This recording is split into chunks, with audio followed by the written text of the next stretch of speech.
Good morning doctor. നമസ്കാരം.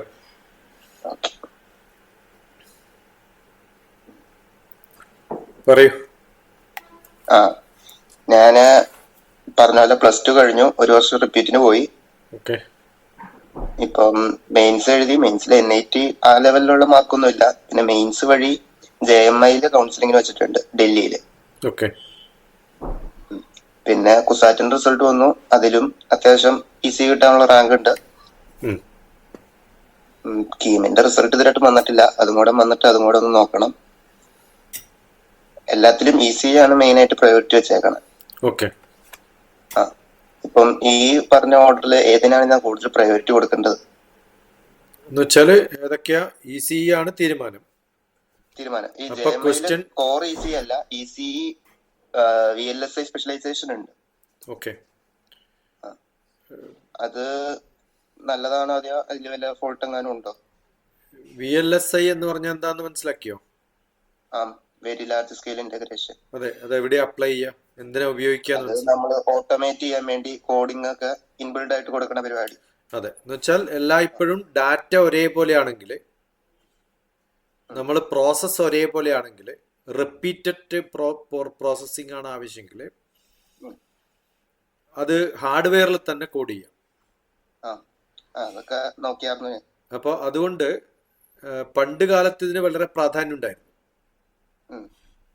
പക്ഷെ ഇപ്പോൾ കമ്പ്യൂട്ടറിന്റെ ഒക്കെ ഫാസ്റ്റ് ആയിട്ട് കമ്പ്യൂട്ടർ പ്രോസസ്സ് നടക്കുന്നതുകൊണ്ട് ഹാർഡ്വെയറിൽ കോഡ് ചെയ്തിട്ട് ഒരു ഹാർഡ്വെയർ ഉണ്ടാക്കിയിട്ട് വേറൊന്നിനും ഉപയോഗിക്കാൻ പറ്റാത്ത വിധത്തിലായി മാറും. നമ്മുടെ ഹാർഡ്വെയറിൽ പ്രോസസ് ചെയ്ത എന്താ കുഴപ്പമെന്ന് വെച്ചാല് ആ ഹാർഡ്വെയർ അതിന് മാത്രമേ ഉപയോഗിക്കാൻ പറ്റുള്ളൂ. അല്ല, നമുക്കൊരു സ്പെസിഫിക് നീഷിന് വേണ്ടി ഉപയോഗിക്കുമ്പോൾ അത് ഉപയോഗിക്കാൻ പറ്റൂലേ? അതെ. അപ്പൊ അത് പണ്ട് അങ്ങനെ ആയിരുന്നു. പിന്നെയാണ് അത് പ്രോസസ് ഫാസ്റ്റ് ആക്കാനാണല്ലോ. അപ്പൊ കമ്പ്യൂട്ടറും നമ്മുടെ പ്രോസസ്സേഴ്സ് ഒക്കെ വളരെ ഫാസ്റ്റ് ആയപ്പോ അങ്ങനെ സ്പെസിഫിക് ആയിട്ടൊരു ഹാർഡ്വെയർ ഉണ്ടാക്കേണ്ട ആവശ്യമില്ലാന്ന് തീരുമാനമായി. വേസ്റ്റ് ആണെന്ന് മനസ്സിലായി. പക്ഷെ ഇപ്പോ ഓട്ടോമേറ്റഡ് കാറുകൾ വരുന്നുണ്ട്. അപ്പൊ അതിലിരിക്കുന്ന കമ്പ്യൂട്ടർ അത് മാത്രമേ ചെയ്യണ്ടൂ, വേറെ ഒന്നും ചെയ്യാനില്ലല്ലോ. അപ്പൊ ഇപ്പൊ രണ്ടാമതും ഇതേ ആപ്ലിക്കേഷൻ വന്നത് വളരെ സ്പെസിഫിക് ആയിട്ട്. നമ്മൾ സാധാരണ കമ്പ്യൂട്ടർ പല കാര്യങ്ങൾക്ക് ഉപയോഗിക്കും. പക്ഷേ ഒരു കാറില്, ഓട്ടോമൊബൈല് കൺട്രോൾ ചെയ്യാൻ ഉപയോഗിക്കുന്ന കാറ് 4 സൈഡിലും ഫ്രണ്ടിലും ബാക്കിലും അപ്പും ഡൗണും ഒക്കെ സ്കാൻ ചെയ്ത് എവിടെയെങ്കിലൊക്കെ വല്ലതും മുട്ടാതെ തട്ടാതെ പോകാനുള്ള കൺട്രോൾ എങ്ങനെ വേണമെന്ന് മാത്രമുള്ളതിന് വേറെ പ്രോസസ് ഒന്നും ചെയ്യാനില്ലല്ലോ. അതിന് നമുക്ക് മറ്റൊരു ആപ്ലിക്കേഷന് ആ കമ്പ്യൂട്ടർ ഉപയോഗിക്കാനും പറ്റില്ല ആ കാറിൽ വെക്കുന്നത്. അപ്പൊ അങ്ങനെ സ്പെസിഫിക് ആപ്ലിക്കേഷനിൽ തിരിച്ചു വന്നപ്പോഴാണ് ഇപ്പോഴും ഈ VLSIക്ക് ഡിമാൻഡ് രണ്ടാമത് വരുന്നത്. അപ്പൊ അതിന് തൽക്കാലം ഡിമാൻഡ് ഉണ്ട്, ആ ഒരു ആവശ്യങ്ങൾക്ക് മാത്രമാണെങ്കിൽ. പക്ഷേ ഇലക്ട്രോണിക്സ് പഠിക്കുന്ന ഒരാൾക്ക് ഇത് പഠിച്ചെടുക്കാൻ വലിയ ബുദ്ധിമുട്ടൊന്നുമില്ല. കമ്പ്യൂട്ടർ പ്രോസസ്സും പ്രോഗ്രാമിങ്ങും ആർക്കിടെക്ചറും ഇലക്ട്രോണിക്സും ഒക്കെ പഠിച്ച ഒരാൾക്ക് ഇത് എവിടെയും പെട്ടെന്ന് മാറി മാറി ഉപയോഗിക്കാൻ പറ്റും. പക്ഷെ നമ്മൾ സാധാരണ ഒരു അഡ്വർടൈസ്മെന്റ് ഒക്കെ ഗവൺമെന്റ് ലെവലിലൊക്കെ ഒരു അഡ്വർടൈസ്മെന്റ് ആയിരിക്കും. ഇപ്പോൾ ഉദാഹരണത്തിന് ECE is A core engineering Indian engineering സർവീസിൽ. പക്ഷെ അതിൽ നിങ്ങൾ VLSI എന്നൊരു വാക്ക് ആഡ് ചെയ്താൽ ചിലപ്പം ഗവൺമെന്റ് റൂള് പ്രകാരം നിങ്ങൾ അത് എലിജിബിൾ ആവില്ല. ഈ IES എഴുതാൻ നമ്മൾ കോറിൽ തന്നെ പഠിക്കണം എന്നുണ്ടോ? 100%. അപ്പം ഈ മറൈൻ എഞ്ചിനീയറിംഗ് ഒക്കെ പഠിച്ച് മെക്കാനിക്കൽ ഒരിക്കലും അവർക്കൊന്നും IES എഴുതാൻ പറ്റില്ല. കാരണം as of now Indian engineering service എന്ന് പറയുന്നത് basic core electronics, electrical, mechanical, civil, computer science പോലും അതിൽ ബാധകമല്ല. കാരണം അത് കമ്പ്യൂട്ടർ സയൻസ് ആണ്, കോർ എഞ്ചിനീയറിംഗ് അല്ല.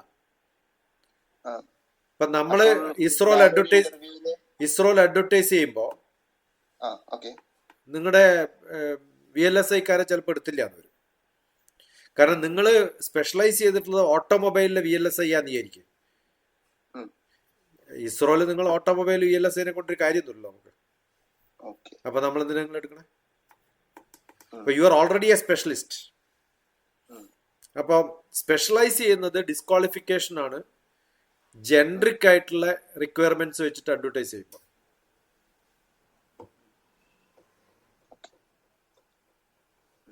അപ്പം എനിക്ക് JMI കോർ ഈസി കിട്ടൂല. അല്ല, ജാമിയ ഇതല്ലേ ഡൽഹിയിലല്ലേ, അത് വലിയൊരു നല്ലൊരു ക്യാമ്പസ് ഒന്നും അല്ല. നല്ല ക്യാമ്പസ് എന്ന് പറഞ്ഞാൽ കുറെ ലോട്ട് ആൾക്കാർ വരും. ആ ഒരു ഗ്രൂപ്പ്, ഒരു സ്പെസിഫിക് ഗ്രൂപ്പ് മാത്രമേ അവിടെ പോവുള്ളൂ. അപ്പൊ നിങ്ങൾക്ക് ഒരു സോഷ്യൽ മിക്സിനുള്ള ചാൻസ് കുറയും. സോഷ്യൽ മിക്സ് എന്ന് പറയുമ്പോൾ എന്താ ഉദ്ദേശിക്കണേ? സോഷ്യൽ മിക്സ് എന്ന് പറഞ്ഞാൽ സാധാരണ ഒരു ജനറൽ മെറിറ്റിൽ പോകുന്നവരൊന്നും ഓപ്റ്റ് ചെയ്യുന്നൊരു കോളേജ് അല്ല. പക്ഷെ അവിടുത്തെ കട്ട് ഓഫ് ഒക്കെ നോക്കിയപ്പോൾ അത്യാവശ്യം ഹൈ കട്ട് ഓഫ് ഒക്കെ ഉണ്ട്. അതുണ്ട്, കാരണം ഒരു ലാർജ് ക്രൗഡ് മൈനോറിറ്റി ആൾക്കാർ താല്പര്യപ്പെടുന്ന ഒരു സ്ഥലമാണത്. ഇപ്പം അവിടുത്തെ വൈസ് ചാൻസലർ എന്റെ കൊളീഗായിരുന്നു. എന്റെ കൊളീഗ് എന്ന് പറയാൻ പറ്റില്ല, അദ്ദേഹം വൈസ് ചാൻസലർ ആയിരുന്നപ്പോഴാണ് ഞാൻ അവിടെ ഡയറക്ടർ ആയത്. ഞങ്ങൾ നല്ല ക്ലോസ് ആണ്. ജാമിയ മില്ലയിൽ പഠിപ്പിക്കുന്ന പ്രൊഫസർമാരും ഞാനുമായിട്ട് ക്ലോസ് കോണ്ടാക്ട് ഉണ്ടായിരുന്നു ഒരു കാലത്തൊക്കെ ഡൽഹിയിലുള്ളപ്പോൾ. ഞാൻ ക്ലാസ് എടുക്കാൻ പോയിട്ടുള്ള സ്ഥലമാണ്. ക്യാമ്പസ് ഒക്കെ എനിക്ക് ഇഷ്ടമാണ്. പക്ഷെ ജനറൽ മെറിറ്റിൽ ഉണ്ടാവുന്ന ഒരു സോഷ്യൽ ഗ്രൂപ്പുകൾ അവിടെ പ്രിഫർ ചെയ്യില്ല എന്ന് പറഞ്ഞതാണ്. അല്ല, ഞാൻ നോക്കിയപ്പോ എനിക്ക് കിട്ടിയേക്കണ ഹയസ്റ്റ് മെറിറ്റിൽ കിട്ടുന്ന സ്ഥലം അവിടെ ആയിരിക്കും. അതും ഇത് എന്തോ സെൽഫ് ഫിനാൻസ് കോഴ്സ് പോലെയാ, നോർമലിനേക്കാൾ ഇച്ചിരി ഫീസും ഉണ്ട്. അതെ, ആയിരിക്കും. കാരണം വെച്ചാൽ ഇപ്പൊ ഈ വളരെ സ്പെസിഫിക് ആയിട്ട് റിക്വയർമെന്റ് ഉള്ളവരൊക്കെ പോകുന്ന ഒരു സ്ഥലം എന്ന് പറഞ്ഞത്. പിന്നെ കുസാറ്റിൽ ഈസി ഉണ്ട്. അത് യൂണിവേഴ്സിറ്റി സെന്റർ എന്നുള്ള നിലയിൽ സൗത്ത് ഇന്ത്യയിൽ ഒരുവിധം കൊള്ളാവുന്നതാണ്. പക്ഷെ ലാംഗ്വേജ് സ്കില്ലും ഒക്കെ ഇമ്പ്രൂവ് ചെയ്യണമെങ്കിൽ കേരളത്തിന് വെളിയിൽ പഠിക്കാൻ നല്ലത്. Language skill. പക്ഷെ അതൊക്കെ ഇന്നത്തെ കാലത്ത് നമ്മൾ വെളിയിൽ പോയില്ലെങ്കിലും ഓൺലൈൻ വി ക്യാൻ ഇമ്പ്രൂവ്. ഇപ്പൊ നമ്മളിപ്പോ ചെയ്യുന്ന മെന്ററിംഗ് പ്രോഗ്രാമില് ഐ എം ഷുവർ ഇത് എന്തിനാ ചെയ്യുന്നതെന്ന് വിചാരിച്ചാൽ the way of presentation, are you creatively thinking, are you able to present it better, are you able to appreciate others, are you able to comment on somebody else, are you able to judge people. ഇതൊക്കെ നമ്മളെ improve ചെയ്യാൻ വേണ്ടിയിട്ടുള്ള മെത്തഡോളജിയാണ്. അപ്പോൾ ആ സമയത്ത് you will look at അദ്ദേഹത്തിൻ്റെ presentation skill, അവരുടെ the way of talking, the vocabulary, grammatical mistakes, ഇതൊക്കെ നമ്മൾ അസസ് ചെയ്യുമ്പോഴാണ് വി ഇംപ്രൂവ് അവർ സെൽഫ്. അപ്പോൾ അതിനൊക്കെയുള്ള പോസിബിലിറ്റീസ് ഓൺലൈനും ഇഷ്ടം പോലെ അവൈലബിൾ ആണ്. You can listen to many people. അപ്പോൾ അതുകൊണ്ട് വലിയൊരു അഡ്വാൻറ്റേജ് ആണെന്ന് പറയാൻ പറ്റില്ല. പക്ഷെ കേരളത്തിൽ പൊതുവെ ടീച്ചർമാരുടെയൊക്കെ ഫാക്കൽറ്റീസിൻ്റെ സ്പെസിഫിക്കലി കേരളത്തിലെ ജനറിക് കോളേജുകളിലൊക്കെ it's too low. Unless you are a wide reader, അത്തരം ഒരു എബിലിറ്റി ഒന്നും ഇല്ലെങ്കിൽ you will lose your social skill. അത് ഞാൻ അന്വേഷിച്ചായിരുന്നു. ഇപ്പം സിവിൽ സർവീസ് എന്ന് പറയുമ്പം എനിക്ക് അന്വേഷിച്ചപ്പം ഡൽഹി ഓറിയന്റ് ആയിട്ട് കിട്ടുവാണെങ്കിൽ അത് ഏറ്റവും നല്ലതെന്ന് പലരും പറഞ്ഞു. അതുകൊണ്ടാണ് ഞാൻ അത് നല്ലതാണെന്ന് പറയുന്നത്. പക്ഷെ അവിടെ എത്തുമ്പോ എല്ലാവരും ആ ഒരു ഓറിയന്റേഷൻ ഇല്ലാത്തവരാണെങ്കിൽ you can get spoiled also. മനസ്സിലായി? ഞാൻ 2-3 പേരെ കണക്ട് ചെയ്തായിരുന്നു. അവിടെ പഠിക്കണവരോട് ചോദിച്ചപ്പോ അവര് പറഞ്ഞ ഫാക്കൽറ്റി എല്ലാം PhD ഒക്കെ ഉള്ളവരാ. അല്ല, എല്ലാ യൂണിവേഴ്സിറ്റികളിലും കമ്പൽസറി ആണത്. യൂണിവേഴ്സിറ്റി സെന്ററുകളിലൊക്കെ PhD കമ്പൽസറി, നമ്പർ 1. നമ്പർ 2, അവർക്കൊക്കെ പബ്ലിക്കേഷൻ വേണം, അവർ ഫണ്ട് കൊണ്ടുവരണം, അവർ പ്രോജക്റ്റ് അപ്ലൈ ചെയ്തിട്ടുണ്ടാവണം, അത് അവരും എക്സ്ട്രാ കോഴ്സ് ചെയ്തിട്ടുണ്ടാവണം. ഈ ഓൺലൈൻ ഓപ്പൺ കോഴ്സ് സ്റ്റുഡൻസിന് മാത്രമല്ല ഞാൻ സ്പെസിഫൈ ചെയ്യുന്ന പോലെ. ഞാനൊക്കെ യൂണിവേഴ്സിറ്റി ഉള്ള സമയത്ത് നമ്മുടെ ഡിപ്പാർട്ട്മെന്റിലെ എല്ലാവരെയും കമ്പൽസറി ഞാൻ ചെയ്യിപ്പിച്ചിരുന്നു.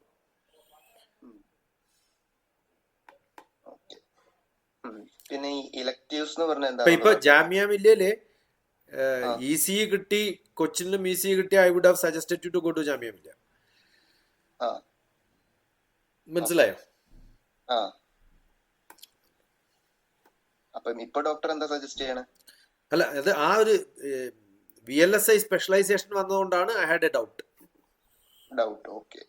അതല്ല, സ്പെഷ്യലൈസേഷൻ 5th സെമ്മിലും 6th സെമ്മിലും ഞാൻ കരിക്കുലം എടുത്ത് നോക്കിയായിരുന്നു. അതെ, പക്ഷെ അവരുടെ സർട്ടിഫിക്കറ്റിൽ അതില്ലാണ്ടിരുന്നാ മതി. Certificate is more important some time. കാരണം you are not going to. പഴയൊരു വീഡിയോ കണ്ടായിരുന്നു, അതിനകത്ത് BTech VLSI പറ്റിയാ പറയണത്. അപ്പൊ ഞാൻ നോക്കിയപ്പോ ഇത് BTech electronics specialization in VLSI അങ്ങനെയാണ് ഞാൻ കണ്ടത്. അതുകൊണ്ടാണ് അങ്ങനെയാണെങ്കിൽ കുഴപ്പമില്ല. ഞാൻ പറഞ്ഞത് സ്പെഷ്യലൈസേഷൻ എന്ന് പറയുന്നതൊക്കെ നിങ്ങൾ ഓപ്ഷണൽ എടുത്തു കഴിഞ്ഞാൽ യു ബിക്കം സ്പെഷ്യലൈസ്ഡ്. ഇപ്പൊ സാധാരണ 4th സെമസ്റ്റർ 3rd സെമസ്റ്റർ ഒക്കെ എത്തുമ്പോൾ they will give you optional subjects. ആ ഓപ്ഷണൽ സബ്ജക്ട് എന്ന് പറയുന്നത് ഒരു 10 എണ്ണം വെച്ചിട്ട് അതിൽ ഇഷ്ടമുള്ളത് സെലക്ട് ചെയ്യാന്നാണ്. ഈ ഓപ്ഷണൽ സബ്ജക്റ്റ് ആണ് എലക്ടീവ്സ് എന്ന് പറയുന്നത്. അപ്പൊ ചില യൂണിവേഴ്സിറ്റികള് ലിസ്റ്റിൽ ഉണ്ടാവും, കാരണം ബിക്കോസ് ഗവൺമെന്റ് സ്റ്റിപ്പുലേറ്റ്സ് നിങ്ങൾ ഓപ്ഷൻ കൊടുക്കണം എന്നൊരു നിയമം ഉള്ളത് കൊണ്ട് 15 എണ്ണം ലിസ്റ്റിൽ പെടുത്തും.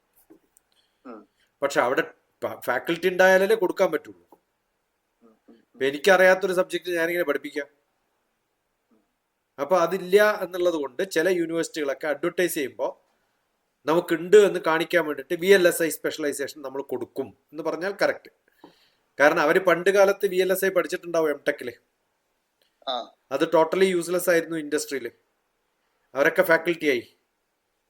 അപ്പൊ നാച്ചുറലി അവര് VLSI, ഞാൻ പല തൗസൻഡ്സ് ഓഫ് എഞ്ചിനീയറിംഗ് കോളേജസ് പോയിട്ടുള്ള ഒരാളാണ്.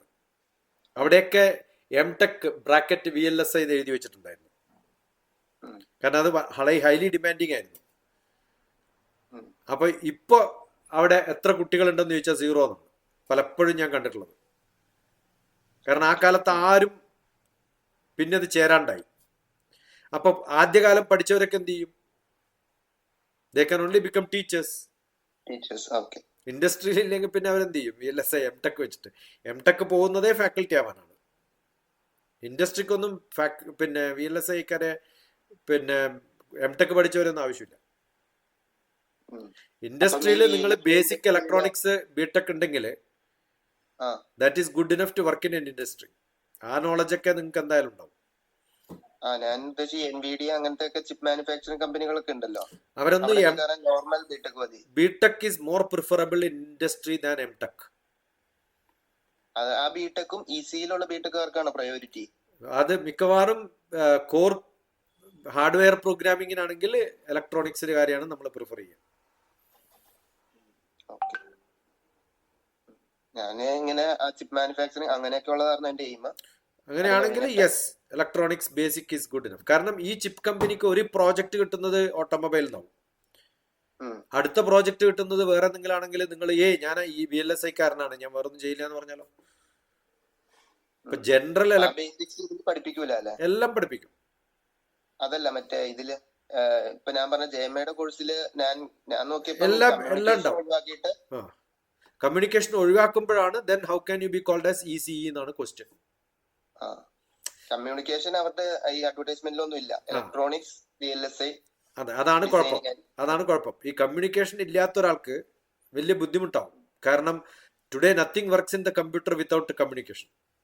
ഇന്റർനെറ്റും ഈതർനെറ്റും പിന്നെ ബോക്സുകളും ഒന്നും അറിയാതെ, ഫൈബറും ഒപ്റ്റിക്സും ഒന്നും അറിയാത്തവൻ എങ്ങനെയാണ് വർക്ക് ചെയ്യാം?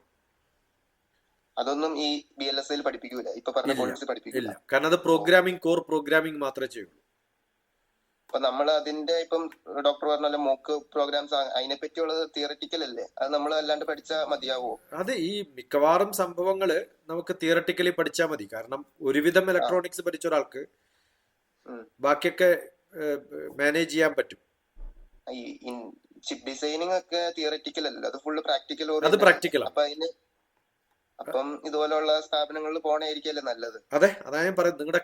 നിങ്ങളുടെ interest 100% VLSI, chip design, hardware coding ഒക്കെ ആണെങ്കിൽ ഈ ക്വസ്റ്റ്യനെ ആവശ്യമില്ല. You can straight away go. IES ഉണ്ട് എന്റെ മനസ്സിൽ. അതുണ്ടെങ്കിൽ ഇതൊരു പ്രശ്നമായിട്ട് മാറും. അതല്ലെങ്കിൽ എന്ത് ചെയ്യണം എന്ന് വിചാരിച്ചാല് ബേസിക് ഇലക്ട്രോണിക്സ് എടുക്കുക, ഇന്റേൺഷിപ്പിന് പോവാം അത്തരം സ്ഥലങ്ങളിൽ. അപ്പൊ certificate wise you have a core certificate, specialization wise you have got an internship with you. അപ്പം എനിക്കിപ്പം വന്നേക്കണ ഓപ്ഷനുകൾ EC പിന്നെ കർണാടക കിട്ടിയതൊന്നും ഞാൻ നോക്കിയില്ലായിരുന്നു. അല്ല, ഈ പക്ഷേ ഏറ്റവും വലിയൊരു പ്രശ്നം എന്താ വെച്ചാൽ ഇപ്പൊ നമ്മള് സാധാരണ ഒരു എഞ്ചിനീയറിംഗ് സ്റ്റുഡന്റ് ആണെങ്കിൽ ചെയ്യേണ്ടത്, അയാൾ എഞ്ചിനീയറിംഗ് പഠിച്ചുകൊണ്ടിരിക്കുമ്പോൾ വീട്ടിലൊരു ലാബ് ഉണ്ടാക്കണം. ഇത് എക്സ്പെൻസീവ് അല്ലേ? സെമി കണ്ടക്ടർ ഇൻഡസ്ട്രിയുടെ എല്ലാ സാധനങ്ങളും എക്സ്പെൻസീവ് ആണോ നോൺ എക്സ്പെൻസീവ് ആണോ എന്നൊക്കെ ഉള്ളത് നിങ്ങളുടെ ഫിനാൻഷ്യൽ സ്റ്റാറ്റസ് ആണ് തീരുമാനിക്കുക, നമ്പർ 1. നമ്പർ 2, നിങ്ങൾ ഹോസ്റ്റലിൽ പോയി താമസിച്ച് ട്രാൻസ്പോർട്ടേഷന് 4 പ്രാവശ്യം ഫ്ലൈറ്റിൽ പോയി തിരിച്ചു വന്ന് നിങ്ങളുടെ ടൈം ഇൻവെസ്റ്റ് ചെയ്ത് ഹൈ ഫീസ് കൊടുത്ത് ആ പഠിക്കുന്ന എക്സ്പെൻസീവ് ആണോ, അതോ നിങ്ങളുടെ ഒരു വീട്ടിൽ ചെയ്യുന്ന എക്സ്പെരിമെന്റിൽ which you are going to invest and that is in as an asset for you, അതാണോ ഇമ്പോർട്ടൻ്റ് എന്നുള്ളത് you should decide.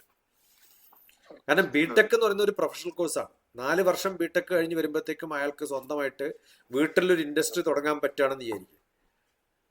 Nothing like that. ഇപ്പം ഞാൻ സാധാരണ ഉദാഹരണം പറയാറുള്ളത്, ഇലക്ട്രോണിക്സ് കഴിഞ്ഞ ഒരാള് അറ്റ്ലീസ്റ്റ് വീട്ടിലൊരു ബൾബെങ്കിലും ഉണ്ടാക്കാനുള്ള ഫെസിലിറ്റി ഉണ്ടാവണ്ടേ.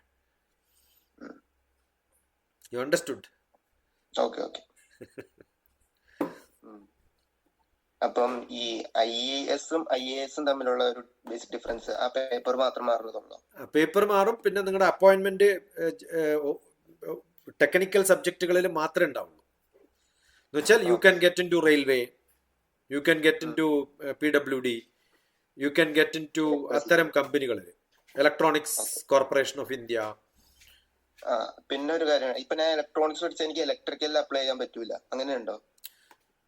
ഇലക്ട്രിക്കലിൽ അപ്ലൈ ചെയ്യാൻ പറ്റൂല. ഓക്കെ. പക്ഷെ ഈ ഇലക്ട്രിക്കലിലും പവർ ഇലക്ട്രോണിക്സ് എന്ന് പറയുന്ന ഒരു specialization, it is more of electronics than electrical. ഇപ്പൊ നമ്മളിപ്പം വന്ദേ ഭാരത് എന്ന് പറയുന്നത് ഇലക്ട്രിക്കലായിട്ട് വർക്ക് ചെയ്യുന്നതാണ്, പക്ഷെ പവർ ഇലക്ട്രോണിക്സ് ആണ് അതിന് ബിക്കംസ് അതിന്റെ പുള്ളിംഗ് പവർ കൂട്ടുന്നത്.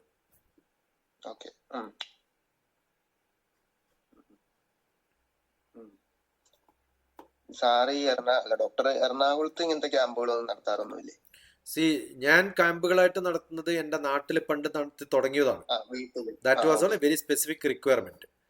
അത് കഴിഞ്ഞിട്ട് ചെയ്തിട്ടുള്ളത് പല സ്ഥലത്തും ചെയ്തിട്ടുണ്ട്. അമേരിക്ക ചെയ്തിട്ടുണ്ട്, ഞാൻ അബുദാബിയിൽ 1 മാസത്തെ ക്യാമ്പ് നടത്തിയിട്ടുണ്ട്, കോട്ടയത്ത് നടത്തിയിട്ടുണ്ട്. അടുത്ത കാലത്ത് ഡേ ക്യാമ്പ് ആണെങ്കിലും 5 ദിവസം. ഒരു ഗ്രൂപ്പ് ഉണ്ടായിട്ട് ആക്റ്റീവായിട്ട് തുടങ്ങുമ്പോഴാണ് നമ്മൾ ക്യാമ്പ് നടത്തുക. ഈ വീട്ടിൽ, ഞാനിപ്പോൾ താമസിക്കുന്ന ഈ വീട്ടില് ശിക്ഷ ഹോളിഡേ പ്രോഗ്രാം, ഞാൻ ഹൈദരാബാദിലാണ്. ഈ ശിക്ഷ ഹോളിഡേ പ്രോഗ്രാം എന്ന് പറഞ്ഞ program we had at least hundreds of day programs. Day program എന്ന് പറഞ്ഞാൽ പിള്ളേർ വരും, അവരിവിടെ താമസിക്കും, രാവിലെ മുതൽ വൈകുന്നേരം വരെ ഉണ്ടാവും. ഇലക്ട്രിക്കൽ എഞ്ചിനീയർമാരോട് സ്ക്രൂ ഡ്രൈവർ കൊടുത്തിട്ട് സ്വിച്ച് ബോക്സ് അഴിക്കാൻ പറയും. ഓക്കെ. ഇലക്ട്രോണിക്സുകാരോട് പഴയ ലാപ്ടോപ്പോ PC ഉണ്ടെങ്കിൽ അതൊക്കെ അഴിച്ചിട്ട് അതിൻ്റെ ഉള്ള സാധനങ്ങളൊക്കെ സെപ്പറേറ്റ് ചെയ്തിട്ട് തിരിച്ച് ഫിറ്റ് ചെയ്യാൻ പറയും. അങ്ങനെ എല്ലാ തരത്തിലുള്ള ആൾക്കാരെയും, അതിന് കുക്കിംഗ് ഉണ്ടാവും, എല്ലാം ഉണ്ടാവും. അപ്പൊ നമ്മൾ ജീവിക്കാനുള്ള ഡിഫറെന്റ് സ്കില്ല് പഠിക്കാനുള്ള മെത്തഡോളജികളാണ് നമ്മുടെ ക്യാമ്പിൽ ചെയ്യുക. അത് depends on the group, depends on the place, depends on the crowd. I keep changing. അപ്പൊ ഒരേ സാധനം ഞാനായിട്ട് കണ്ടക്ട് ചെയ്തിട്ട് വഷളാക്കാറില്ല. ഇപ്പൊ കൊല്ലം ജില്ലയിൽ ഒരാള് സ്ഥലമുണ്ട് നമുക്ക് തുടങ്ങണം എന്നൊക്കെ പറഞ്ഞു വന്നിട്ടുണ്ട്. ഇന്നലെ തലശ്ശേരിയിൽ നിന്ന് ഒരാൾ, ഐ ജസ്റ്റ് പോസ്റ്റഡ്. അപ്പം അദ്ദേഹത്തിന്റെ പടവും അദ്ദേഹത്തിന്റെ ഡിസ്കഷനും ഒന്നും വന്നു തരില്ല, കാരണം ആ ഡിസ്കഷനിൽ ഞാൻ പറയുന്നത് മാത്രം ഞാൻ ഇടാറുള്ളൂ ചിലപ്പം.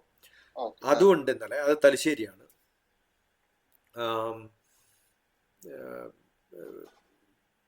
തിരുവനന്തപുരത്ത് കഴിഞ്ഞ ഒരു 2-3 മാസം മുമ്പ് ഒരു ദിവസം ഒരു 4-5 ദിവസത്തെ ഒരു ക്യാമ്പ് ഉണ്ടായിരുന്നു. അങ്ങനെ ഇടക്കിടക്ക് ആരെങ്കിലുമൊക്കെ വിളിച്ചു കഴിഞ്ഞാൽ അത് ചെയ്യും. ഒരു ഗ്രൂപ്പ് ആക്ടിവിറ്റി ആയിട്ട് അവർക്കൊരു ഫെസിലിറ്റി ഉണ്ടെന്നൊക്കെ പറയുമ്പോൾ തുടങ്ങും. കണ്ണൂർ നടത്താതിരുന്നതിന് 3-4 കാരണം: 1, നല്ല മഴ; 2, കോവിഡ് സ്റ്റോപ്ഡ് മൈ ആക്ടിവിറ്റി; 3, നമുക്ക് സപ്പോർട്ട് എന്ന് പറഞ്ഞാൽ ലോക്കൽ സപ്പോർട്ട്. ഇപ്പൊ ഭക്ഷണം, താമസം, അവരുടെ സെക്യൂരിറ്റി, ഇതൊക്കെ ഒരു കൺസേൺ ആണ്. അപ്പൊ ആ പ്രോസസ്സുകൾക്ക് എൻ്റെ എൽഡസ്റ്റ് ബ്രദർ ഉണ്ടായിരുന്നു, so he is no more now. Cousin ഉണ്ടായിരുന്നു, he is no more now. നമുക്കൊരു ഞാൻ I don't stay in that place. ഈ ഒരു ആവശ്യത്തിന് പോകുമ്പോൾ ഉണ്ടാവുന്ന ഒരു കാര്യം മാത്രമേ നടക്കുള്ളൂ. അപ്പൊ അതിന് need A infrastructure. Doctor paid mentorship അങ്ങനെ ഒന്നും നടത്തണമൊന്നുമില്ലേ? നമുക്ക് ഇനി കളക്ട് ചെയ്യണമെങ്കിൽ അങ്ങനെയൊക്കെ? ഇത് 2-3 കാര്യങ്ങൾ ഞാൻ ആലോചിച്ചിരുന്നു. ഞാൻ ആലോചിച്ചൊരു കാര്യം ഞാൻ ഇപ്പൊ തുറന്നു പറയാം. സിൻസിയർ ആയിട്ടുള്ള കുറച്ച് സ്റ്റുഡൻസിന് എടുക്കാൻ പാകത്തിന് ഒരു അല്ല, ഞാൻ I am not a commercial man. അപ്പൊ ഞാൻ വിചാരിച്ചെന്താ വെച്ചാല്, ആദ്യം പ്ലാൻ ചെയ്ത് അങ്ങനെയാണ്. ഇപ്പൊ ഇന്ത്യൻ എഞ്ചിനീയറിംഗ് സർവീസ് വളരെ സീരിയസ് ആയിട്ട് എല്ലാ കുട്ടികളോടും 2 ലക്ഷം റുപ്യോ 1 ലക്ഷം റുപ്യോ മേടിച്ചിട്ട് 1 year or 2 year I will continuously give. നിങ്ങൾക്ക് ഇന്ത്യൻ എഞ്ചിനീയറിംഗ് സർവീസ് കിട്ടുകയാണെങ്കിൽ I will pay you 3 times that back as a gift. ഇങ്ങനെയൊക്കെ പ്ലാൻ ചെയ്തിരുന്നു. പക്ഷെ അങ്ങനെ ചെയ്യുന്നത് എന്താ പ്രോബ്ലം എന്ന് വെച്ചാല്, I become a commercial man. അങ്ങനെയാണ് ആൾക്കാർ കാണുക. Okay. I am into service. അപ്പൊ ഞാൻ പല സ്ഥലത്തും ഇങ്ങനെ പോയിട്ട് ക്ലാസ് എടുക്കുന്നതുകൊണ്ടാണ് I am able to connect to people, I am able to learn. അപ്പൊ എനിക്ക് I have a huge facility here. Complete books ഉണ്ട്. You tell any entrance examination, CAT, GMAT, ഏത് സംഭവമായാലും, IELTS, GATE, LLB entrance examination, ഒരുവിധം എല്ലാം എൻ്റെ അടുത്തുണ്ട്. കാരണം കുറേ കുട്ടികൾ വന്നിട്ടുണ്ട്, അവരൊക്കെ ഇരുന്നിട്ടുണ്ട്, അവർക്ക് ആവശ്യമുള്ള ബുക്ക് ഞാൻ മേടിച്ച് കോൺട്രിബ്യൂട്ട് ചെയ്തിട്ടുണ്ട്. Some students have contributed books. ഇതൊക്കെ എൻ്റെ കയ്യിലുണ്ട്. പക്ഷെ ഇതിൽ നമ്മൾ കമേഴ്ഷ്യൽ ആക്കുന്ന സമയത്ത് എന്ത് ചെയ്യണമെന്ന് വെച്ചാൽ I must able to have അവരുടെ അക്കോമഡേഷൻ നോക്കണം. അപ്പൊ അങ്ങനെ പിന്നെ എൻ്റെ മൂവ്മെന്റ് റെസ്ട്രിക്റ്റഡ് ആവും. എനിക്കിപ്പം ഫ്രീഡം കുറയും. ഓക്കെ. പിന്നെ രണ്ടാമത്തെ കാര്യം, ഞാനിപ്പം നാളെ ഇതിലൊന്നും റെസ്പോണ്ട് ചെയ്യാത്ത കുറച്ച് പേരുണ്ടെങ്കിൽ ഞാൻ ഉടനെ പുറത്താക്കും. See I don't want somebody who are casually attending. നമ്മൾ കാശ് കൊടുത്തു കഴിഞ്ഞാൽ എന്ത് പറ്റും വെച്ചാൽ I become a servant, you become a master, because you are paying. മനസ്സിലായോ? അപ്പൊ എനിക്ക് ചെറിയ എക്സ്ക്യൂസ് പറഞ്ഞിട്ട് നിങ്ങളെ പുറത്താക്കാനോ ഒന്നും പറ്റാണ്ടാവും. I cannot become strict. ഞാൻ അങ്ങനെ വിശ്വസിക്കുന്ന ഒരാളാണ്. കാരണം I am paid by you, I should become a servant of you. Why should I become a servant of U? You understood? See എനിക്ക് സഫിഷ്യന്റ് ടൈം ഉണ്ട്, and I have my life facility whatever I require, and I don't require money. Okay. എൻ്റെ ഒരു life status maintain ചെയ്യാൻ ഇപ്പൊ ആര് വിളിച്ചാലും ഞാൻ പറയാറുള്ളത്, ഇപ്പൊ അടുത്ത കാലത്ത് കൊച്ചിയിൽ വിളിച്ചു ഒരു ഇന്റർവ്യൂവിന്. അവര് തന്ന അക്കോമഡേഷൻ വാസ് ടു ബാഡ്. അപ്പൊ I said I am shifting, this is not my status. Either you pay or not, I don't care. You understood? നമ്മൾ അങ്ങനെ ജീവിച്ചിരുന്ന ഒരു കാലമുണ്ട്. But now I am not in that level. അപ്പൊ നിങ്ങൾ ആ ലെവലിലായിരിക്കും, പക്ഷെ ഞാൻ ആ ലെവലിലല്ല. അതില്ലെങ്കിൽ I will just go. I will just go on. I came for a purpose. I will complete that purpose, but you don't have to worry about it. But I am not staying there. അവരോടനെ മാറ്റി they gave me one of the best. Doctor ഇതെല്ലാം ചെയ്യണം ഒറ്റയ്ക്കാണോ? ഈ സംഭവം ഞാനിപ്പോ screen grab ചെയ്യുന്നുണ്ട്. എന്റെ മുമ്പിൽ ഒരു ക്യാമറ ഉണ്ട്. ബൈ ചാൻസ് ഇത് മിസ്സായ അത് മിസ്സാവാണ്ടിരിക്കാനാണത്.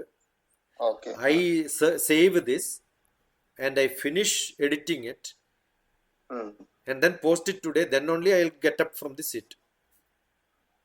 അല്ല ഇതെല്ലാം ഭയങ്കര സ്പീഡായിട്ട് ഡോക്ടർ ചെയ്യേണ്ട. അല്ല ഞാൻ നിങ്ങൾക്ക് അയക്കുന്ന ഓരോ മെസ്സേജുകളും ഓരോന്ന് വായിച്ച് അതിന് കമന്റ് ചെയ്ത്. ഇന്നലെ what happened was my phone got hanged. 10 മണി മുതൽ 10:30 വരെയുള്ള കംപ്ലീറ്റ് പോയി, എല്ലാ ഡാറ്റയും പോയി. So WhatsApp I did not put in to cloud because it gets too much crowded. ഓരോരാൾ അയക്കുന്ന വീഡിയോ ഒക്കെ ക്ലൗഡ് പോവല്ലോ. സോ തൽക്കാലം ഓഫ് ചെയ്തിട്ടപ്പോ എല്ലാം ബാക്കപ്പ് പോയി, എല്ലാം പോയി ഇതുവരെയുള്ള ഡിസ്കഷൻ. സോ ഏതെങ്കിലും ഒരാൾ ഒരു വീഡിയോ ഉണ്ടാക്കുമ്പോൾ I am asking them did I really edit it, but it doesn't look like edited one. മനസ്സിലായോ? അപ്പൊ I listen to all of them, I assess. കാരണം I am doing it with because I enjoy doing it. അല്ല ഞാൻ ഇന്നലെ message അയച്ചപ്പോഴാണ്, ഇന്ന് message അയച്ചപ്പോഴാണ് അപ്പൊ തന്നെ reply വന്നു. അല്ല ഞാൻ ഫ്രീ ആണ്. ഇപ്പൊ ഞാനിത് എനിക്ക് I have got something else to do. പക്ഷെ ഇപ്പൊ ഞാനിത് ആക്സെപ്റ്റ് ചെയ്തിട്ടില്ലെങ്കിൽ ഉച്ചയ്ക്ക് ശേഷം I have got somebody else asking. വൈകുന്നേരം 4 മണിക്കുണ്ട്, മറ്റന്നാൾ നാളെ 5 മണിക്കുണ്ട്. ഓരോ ദിവസത്തെ ഷെഡ്യൂൾ ഉണ്ടാവുമ്പോൾ നൗ ഐ ഹാവ് ഗോട്ട് എൻ്റെ ഒരു പേഴ്സണൽ കാര്യം ചെയ്യാനുള്ള സമയം ചെലവഴിക്കാൻ വേണ്ടിയിട്ട് റിസർവ് ചെയ്ത സമയത്താണ് അഫ്സൽ ചോദിക്കുന്നുണ്ടെങ്കിൽ my first preference is to give that time to you. Okay.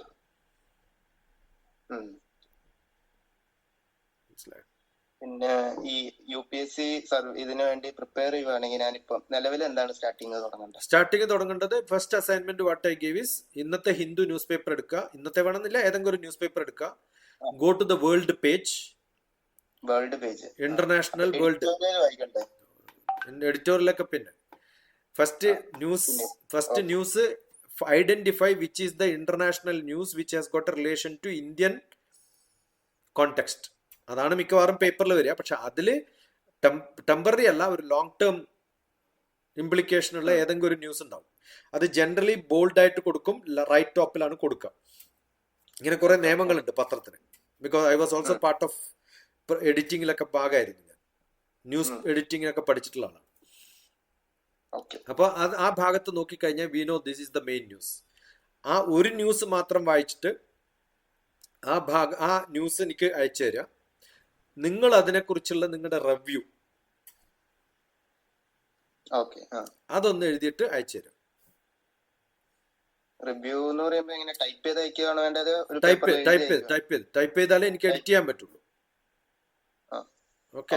ഇപ്പൊ നമ്മളിപ്പം ഒരു അസൈൻമെന്റ് ഞാനിപ്പം കൊടുത്തിട്ടുള്ളത് കുറച്ച് പേർക്ക് കൊടുത്തു. ഈ ചോദിച്ചവർക്കൊക്കെ ഞാൻ കൊടുക്കുള്ളൂ. കൊടുത്തിട്ടുള്ളത് എന്താ വെച്ചാല് പിന്നെ ഉക്രൈൻ റഷ്യ വാറാണല്ലോ ഇപ്പൊ. അതിൽ ഉക്രൈൻ പ്രസിഡന്റ് ആരാ? ഉക്രൈൻ പ്രസിഡന്റ് അതറിയില്ല. ഇത് ഈ ന്യൂസ് വായിക്കുമ്പോഴേ കിട്ടുള്ളൂ. അപ്പൊ ഉക്രൈൻ പ്രസിഡന്റും അമേരിക്കൻ പ്രസിഡന്റും ഡിസ്കഷൻ നടത്തുന്നുണ്ട്. ആരാ അമേരിക്കൻ പ്രസിഡന്റ്? ട്രംപ്. അപ്പൊ യുക്രൈൻ പ്രസിഡന്റും അമേരിക്കൻ പ്രസിഡന്റും ഡിസ്കഷൻസ് നടത്തുന്നുണ്ട്. അവരുടെ ഇൻട്രസ്റ്റ് എന്താണ്? ഇനി ആ ന്യൂസ് ഇന്ത്യക്കാർക്ക് എന്താണ് ഇത്രയും താല്പര്യം? നമ്മൾ ന്യൂസ് കേൾക്കും, പക്ഷെ ഇങ്ങനെ ചിന്തിക്കില്ലല്ലോ. ഇങ്ങനെ ചിന്തിക്കുമ്പോഴാണ് you become an Indian. What is that അവർ take in that? Why should ഇന്ത്യയിലെ കുറെ ജനങ്ങൾ ഈ ന്യൂസ് കേട്ടിട്ടും ന്യൂസ് വായിച്ചിട്ടും സമയം എന്തിനാ കളയണേ?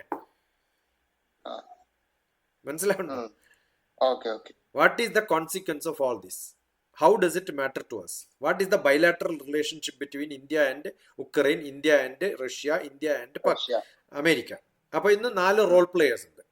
ഒന്ന് ഇന്ത്യ, ഒന്ന് റഷ്യ, ഒന്ന് സെലൻസ്കി, ഒന്ന് ട്രംപ്. ഓക്കെ. ഈ 4 പേരും റോൾ പ്ലേയേഴ്സ് ആയിട്ട് നമ്മൾ കണ്ട് അതിന്റെ ഒരു സ്റ്റോറി മനസ്സിൽ വന്ന് how is it going to impact? അവർ 4 ഡിസ്കഷൻ നടത്തി, 3 ഡിസ്കഷൻ നടത്തുന്ന സമയത്ത് അവരുടെ മൂഡ് എന്തായിരുന്നു, അതെവിടെയാണ് ഇരുന്ന് ഡിസ്കസ് ചെയ്തത്, ആ ലൊക്കേഷന്റെ പ്രത്യേകത എന്താണ്, എന്തുകൊണ്ടാണ് അവർക്ക് ആംഗ്രി ആവാൻ പറ്റാത്തത്, അന്യോന്യം എന്തുകൊണ്ട് ബാർഗെയിനിങ് നടക്കില്ല, വാട്ട് കോണ്ടെക്സ്റ്റ് ദേ ഡിസ്കസ്ഡ്, ഇതൊക്കെ പഠിക്കുന്ന സമയത്ത് നമ്മൾ അത്തരം സംഭവം പഠിക്കുമ്പോൾ നാളെ നമുക്ക് അങ്ങനെ ഒരു സിറ്റുവേഷൻ വന്നാൽ, because we don't know, I may post you as a Indian foreign servicer. IFS പോകുന്ന സമയത്ത് നിങ്ങൾക്ക് ഇത് പഠിച്ചാലേ നാളെ അതിന് പ്രിപ്പയർ ചെയ്യാൻ പറ്റും. മനസ്സിലായോ? അപ്പൊ ഇത്തരം അനാലിസിസ് നടത്തി അതിൽ നിന്ന് നിങ്ങളുടെ ടേക്ക് അവേ എന്താണ്, വാട്ട് ഈസ് യുവർ ലെസൺ? ഇപ്പൊ നമ്മള് ഈ ഒരു പാരഗ്രാഫ് എഴുതി, നിങ്ങളെ കുറിച്ച് ഇൻട്രൊഡക്ഷൻ എഴുതി, അത് പറയിപ്പിച്ചുകൊണ്ട് ഇപ്പൊ എനിക്കെന്താ ഗുണം? How are you going to present it? What is your style? Are you going to critically evaluate it? ഇതിൽ ഈ ചെയ്തിട്ടുള്ള എല്ലാവരും ചെയ്ത മിസ്റ്റേക്ക് ഉണ്ട്. Not that I don't know it, I can correct it, but I want one brilliant fellow who will identify what is basically wrong with all these introduction. അത് കണ്ടുപിടിക്കുന്ന ഒരാളെ കാണാൻ വേണ്ടിയിട്ട് ഞാൻ 60 പേരുടെയും ഒരു ഫോർമാറ്റ് തന്നിട്ടാണ് ചെയ്യിപ്പിക്കുന്നത്. ആ ഫോർമാറ്റിൽ ഒരു എറർ ഉണ്ടാക്കിയിട്ടാണ് ഞാൻ തരുന്നത്. I want to have one brilliant fellow who will identify this, ഇങ്ങനെ അല്ലാതെ വേണ്ടത് എന്ന് പറയുന്ന ഒരാൾ വേണം. ഇപ്പൊ ചിലര് അതിനകത്ത് കുറെ ഇൻട്രൊഡക്ഷൻ ഒക്കെ പറഞ്ഞ് അവസാനം ഞാനൊരു മെസ്സേജ് അയക്കും, okay so what should I do for this? നിങ്ങളുടെ ഇൻട്രൊഡക്ഷൻ അല്ല എനിക്ക് പ്രാധാന്യം. ഞാൻ അതിനകത്ത് താഴത്തേതും so what should I do for that. കാരണം അതിനകത്ത് ഒരു സ്ഥലത്തും ഐ വാണ്ട് DrTPS മെന്റർഷിപ്പ് എന്ന് എഴുതിയിട്ടില്ല. എനിക്ക് മോട്ടീവ് എഴുതിയിട്ടില്ല. അത് ഒബ്ജക്റ്റീവ് ആൻഡ് സ്കോപ്പ്. നമ്മൾ എന്ത് ചെയ്യുമ്പോഴും there is an objective, there is a scope. അത് കൃത്യമായിട്ട് മനസ്സിലായില്ലെങ്കിൽ നമ്മൾ ചെയ്യുന്നതൊക്കെ മണ്ടത്തരം. അപ്പം ന്യൂസ് പേപ്പർ റീഡിംഗ് ആണ് മെയിൻ ആയിട്ട്. അതെ, DrTPS ന്യൂസ് പേപ്പർ അടിച്ചു കഴിഞ്ഞാൽ you will see some recorded program also. UPSC എന്ന് പറയുന്ന ഒരു പ്ലേലിസ്റ്റ് ഉണ്ട്, അതിനകത്ത് എല്ലാം ചെയ്യാറില്ല, ചില സംഭവങ്ങളൊക്കെ ചെയ്തിട്ടുണ്ട്. അതുപോലെ ഇപ്പൊ കുറെ ചെറിയ ചെറിയ അനിമേറ്റഡ് AI ജനറേറ്റഡ്, അത് കാണുക മാത്രമല്ല, യു ഷുഡ് കമന്റ് ദർ. അത് കമന്റ് ചെയ്തിട്ടില്ലെങ്കിൽ somebody else is investing 2 hours. എന്റെ സ്റ്റുഡന്റ് 2 hours ഇൻവെസ്റ്റ് ചെയ്തിട്ടാണ് ലിറ്ററേച്ചർ ഉണ്ടാക്കി പഠിച്ച് അനിമേറ്റ് ചെയ്ത്, അതിൽ ഞാൻ എറർ കണ്ടുപിടിച്ച്, ചിലപ്പം അതിൽ എററുകൾ നമ്മൾ കാണുമ്പോൾ അത് കമന്റ് ചെയ്ത് അതിനെ റെക്ടിഫൈ ചെയ്ത്, so it takes lot of time. അതിലൊരു കമന്റ് എഴുതാൻ നിങ്ങൾക്ക് 2 minute ഇല്ലെങ്കിൽ why should I invest time നമുക്ക് തോന്നും. I have got some groups, ആ ഗ്രൂപ്പിലുള്ളവരൊക്കെ അതിനകത്ത് കമന്റ് ഒക്കെ എഴുതുന്നുണ്ട്. അപ്പൊ ഞാൻ അവരോടും പറയും ഗോ ആൻഡ് റൈറ്റ് ദർ. നിങ്ങളുടെ കമന്റ് നോക്കുമ്പോൾ നമുക്ക് മനസ്സിലാവും, അല്ലെങ്കിൽ വേറൊരാൾക്ക് മനസ്സിലാവും, ഓ ഈ point I missed. That's also educative. മനസ്സിലായോ? അപ്പം ലാസ്റ്റ് ടേക്ക് ആയിട്ട് പറയുകയാണെങ്കിൽ എന്റെ ചോയ്സുകളിൽ എന്ത് പറയും?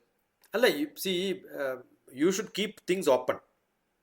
ആ ഓപ്പൺ എന്ന് വെക്കുന്ന സമയത്ത് നമ്മൾ പോകുന്ന പാത്ത് ഷോർട്ടർ പാത്ത് ആയാൽ you lose A wider world around. നമ്മൾ നാഷണൽ ഹൈവേയിൽ ഓടിച്ചാൽ കാശ്മീർ വരെ പോവാം. അതിന് പകരം സൈഡിലേക്കുള്ള വഴിയിൽ പോയി കഴിഞ്ഞാൽ ആതിരപ്പള്ളിയിലെത്തും, പിന്നെ അവിടെ സ്റ്റോപ്പായി പോകും. മനസ്സിലായോ? അപ്പൊ അതുകൊണ്ട് take A bigger path, prepare for all examination. ഇപ്പൊ നിങ്ങൾ IES, IAS, ഗേറ്റ്, GRE എല്ലാത്തിനും എലിജിബിൾ ആണ്. അതിന് ഒക്കെ ഓൾമോസ്റ്റ് കോമൺ ഫാക്ടർ എന്ന് പറയുന്നത് ഒരു 50% കോമൺ ഫാക്ടർ ആണ്. അപ്പൊ എല്ലാത്തിനും പ്രിപ്പയർ ചെയ്യാം. One, your English vocabulary has to be good. Vocabulary നന്നാവണം. വൊക്കാബുലറി എന്നാണ് ടെക്നിക്കൽ ടേംസ്. ഇപ്പൊ നിങ്ങൾ ഇലക്ട്രിക്കൽ ആണ് പഠിക്കണമെന്ന് വെച്ചാൽ, ഞാനിപ്പോ BLSIയുടെ ഫുൾ ഫോം ചോദിച്ചു, അതുപോലെ പ്രസിഡന്റിന്റെ പേര് ചോദിച്ചു, ഞാൻ അറിയാതെ ആ ഉത്തരം പറയുകയും ചെയ്തു അതിനിടയിൽ. ഓക്കെ, അപ്പൊ നമ്മളിത് ചോദിക്കുമ്പോ I want to know whether you are very clear about things what you are speaking. നമ്മൾ അതിനകത്ത് ഇപ്പം ചിലപ്പോൾ ചില തെറ്റുകളൊക്കെ പറഞ്ഞു എന്ന് വരും, പക്ഷെ അത് ഐഡന്റിഫൈ അറിയാതെ ഒരു വാക്ക് തെറ്റായിട്ട് വരും. ചിലർ അത് മാത്രം പിടിച്ചെടുക്കുന്നവരുണ്ടാവും, അതിന്റെ കണ്ടന്റ് വിട്ടു പോകും. ഇപ്പൊ ഇന്നലെ ഞാൻ കണ്ടൊരു വീഡിയോയില് ഡോക്ടർ ഓഫ് ഫാർമസി എന്ന് പറയുന്നത് ഫാം ഡി ആണോ ഡി ഫാം ആണോ എന്നുള്ളൊരു ക്വസ്റ്റ്യൻ ഉണ്ട്. നമ്മൾ നാച്ചുറലി വരിക D pharm, doctor of pharmacy എന്നാണ് വരിക. ശരിക്കും ഫാം ഡി, ഡിപ്ലോമ ഇൻ ഫാർമസിയും ഫാർമസി ഡോക്ടറും. എനിക്ക് കുറെ സ്റ്റുഡൻസ് ഉണ്ട്, ഇത് രണ്ടുമുള്ള സ്റ്റുഡൻസ് ഉള്ള ആളാണ് ഞാൻ. അപ്പൊ ഞാൻ ഡോണ്ട് ഗെറ്റ് കൺഫ്യൂസ്ഡ്. പക്ഷെ ചിലപ്പോൾ ഒരു മൗത്ത് ഇത് വന്നു കഴിഞ്ഞാൽ ചിലർ അത് മാത്രം കമന്റ് ചെയ്യും. മനസ്സിലായോ? I am not against it.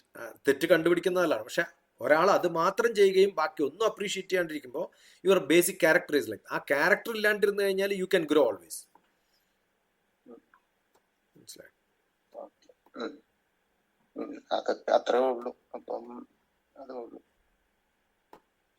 ഇത് പബ്ലിഷ് ചെയ്യാലോ അല്ലേ? എന്നാ ഒരു ചോദ്യം, ഞാൻ സാധാരണ ആരോടും ചോദിക്കാത്തൊരു ചോദ്യം ഞാൻ അസ്ഫലിനോട് ചോദിച്ചു. ഇതിന് കൊടുക്കാൻ പറ്റുന്ന ഒരു ടൈറ്റിൽ എന്തായിരിക്കും?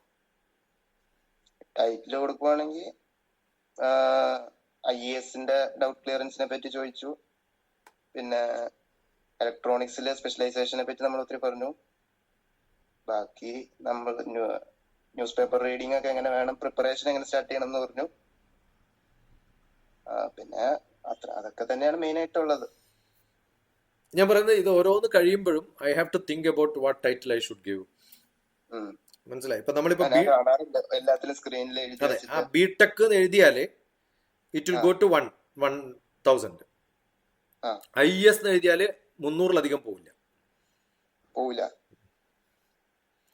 പക്ഷെ എന്നാലും ഞാൻ ചിലത് IAS എഴുതുന്നത് എന്താ വെച്ചാല് ആ 300 വേണമെന്നില്ല എനിക്ക്, അതിൽ 30 എണ്ണെങ്കിലും കിട്ടിയാലും മതി.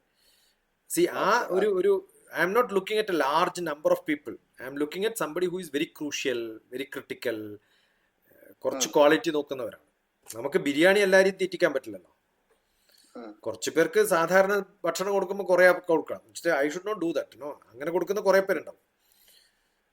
അപ്പോൾ ആ ടൈറ്റിൽ കൊടുക്കുമ്പോൾ ശ്രദ്ധിക്കണം. ഈ ഞാൻ പറയാൻ കാരണം, ഒരു ന്യൂസ് വരുമ്പോൾ ആ ന്യൂസിന്റെ ടൈറ്റിൽ എന്താണെന്ന് കൃത്യമായിട്ട് അറിയണം. ഇപ്പൊ ഞാനൊക്കെ പല സ്ഥലത്തും ക്ലാസ് എടുക്കാൻ പോകുമ്പോൾ അവിടെ ഒരു പ്രസ് റിപ്പോർട്ടർ ഇങ്ങനെ വന്നിട്ട് നോക്കിയിട്ട് ഒരു 2 ക്ലിക്ക് അടിച്ചിട്ട് പോകും. പക്ഷെ പിറ്റേ ദിവസം പത്രത്തിൽ വരുമ്പോൾ ഇയാൾ ഒരു 2 വാക്കേ കേട്ടിട്ടുണ്ടാവുള്ളൂ. ചിലപ്പോൾ ഒരു 2 മിനിറ്റേ കേട്ടിട്ടുണ്ടാവുള്ളൂ. അയാൾക്കൊന്നും മനസ്സിലായിട്ടുണ്ടാവില്ല, കാരണം അയാൾ 10ാം ക്ലാസ് തോറ്റ ആളൊക്കെ ആയിരിക്കും ചിലപ്പോൾ. പക്ഷെ നാളെ ന്യൂസിൽ വരുന്ന സമയത്തുണ്ടല്ലോ, അതിന്റെ ടൈറ്റിൽ വിൽ ബിക്കം സോ. അപ്പൊ നമ്മൾ എന്ത് ചെയ്യുമ്പോഴും how do you frame it, how do you post it, ഇതൊക്കെ നമ്മുടെ ഒരു എബിലിറ്റി ആയിട്ട് മാറും. ഈ പോസ്റ്റിംഗിന്റെ കാര്യം പറയുമ്പോൾ സാറിന്റെ ഡോക്ടറിന്റെ ലിങ്ക്ഡിൻ പ്രൊഫൈലിൽ കയറിയപ്പോ അതിനകത്ത് സാലറി ഡീറ്റെയിൽസ് സാർ ഡോക്ടർ കൊടുത്തിട്ടുണ്ടല്ലോ. അതെന്താ അങ്ങനെ കൊടുക്കാൻ കാരണം? ഞാൻ കൊടുത്തിട്ടുണ്ടോ? എനിക്കറിയില്ല. ലിങ്ക്ഡിൻ പ്രൊഫൈലില് ഒരു ഡോക്യുമെന്റ് കൊടുത്തിട്ടുണ്ട്, അതിനകത്ത് ഇതുവരെ വർക്ക് ചെയ്ത എല്ലാത്തിന്റെ ഇതും സാലറി ബേസിക് പേ ഒക്കെ കൊടുത്തിട്ടുണ്ട്. ഇരുന്നോട്ടെ, ഇനിയിപ്പോ എന്താ, അത് ഗവൺമെന്റിൽ എല്ലാവർക്കും അറിയുന്നതല്ലേ.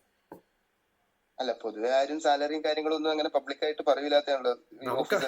നമുക്ക് അങ്ങനെ ഒരു സീക്രട്ട് ഒന്നുമില്ല, എല്ലാരും അറിഞ്ഞപ്പോ എന്താ കുഴപ്പം. കാരണം ലിങ്ക്ഡിനിൽ പലരും കൊടുക്കുന്നത് അവർക്കൊരു പ്രൊഫഷൻ കിട്ടാനോ അടുത്തൊരു കണ്ടിന്യൂസ് ജോലി കിട്ടാനോ ആണ്. I am not looking for any of such positions. ഇതൊക്കെ മാനേജ് ചെയ്യണ ആരാ? സ്റ്റുഡൻസ് ആണോ? ചിലര് ആരെങ്കിലും ഒക്കെ ഹെൽപ്പ് ചെയ്യും, ചിലപ്പോ ഞാൻ ചെയ്യും. കൊറേ ഉണ്ട്, അത് എനിക്ക് തന്നെ അറിയില്ല എത്ര ഉണ്ട്.